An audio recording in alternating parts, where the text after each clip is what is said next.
ମାନେ ସେମାନେ ଥିଲେ ଆମେ ତ ନଥିଲୁ ଆମେ ଆମର ସମସ୍ତ ଅନୁଭବ ଆଧାରରେ ଆମେ ଆଣୁଛୁ ସେମାନେ ଯଦି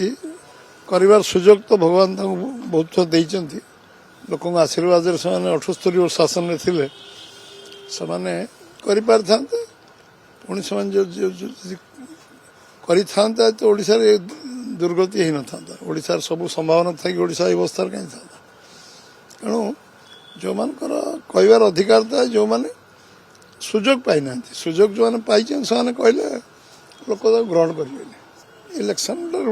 କଣ୍ଟିନ୍ୟୁଅସ୍ ପ୍ରୋସେସ୍ 5 ବର୍ଷର ଇଲେକ୍ସନ ହେବ 73-74 ଆମେଣ୍ଡମେଣ୍ଟ ପରେ ମ୍ୟୁନିସିପାଲିଟି ଆଉ ପଞ୍ଚାୟତ ଜିଲ୍ଲା ପଞ୍ଚାୟତ ଇଲେକ୍ସନ କେତେ ଟାଇମଲି ହେବ ତେଣୁ ତା ପାଇଁ କିଛି ନାହିଁ ଗ୍ରାମାଞ୍ଚଳର ବିକାଶ ପାଇଁ ଆମ ସରକାର ଗୁରୁତ୍ୱ ଦେଇ ଆସିଛି ବାଜପେୟୀଙ୍କ ସମୟରୁ ଗୁରୁତ୍ୱ ନିଶ୍ଚୟ ନ୍ୟାଚୁରାଲ ଦେବ ଗାଁର ଗରିବ କୃଷକ ତାଙ୍କ ପାଇଁ ତ ସ୍ୱାଭାବିକ ଦେବ ଯେଉଁମାନେ ଅର୍ବାନ ଅଞ୍ଚଳରେ ଅଛନ୍ତି ତାଙ୍କ ପାଇଁ ସୁବିଧା ସୁଯୋଗ ସବୁ ମିଳୁ ତା ପାଇଁ ପର୍ଯ୍ୟାପ୍ତ ଅର୍ଥ ବ୍ୟବହାର ଦେଉ ସେଟା ହେବ ନ୍ୟାଚୁରାଲ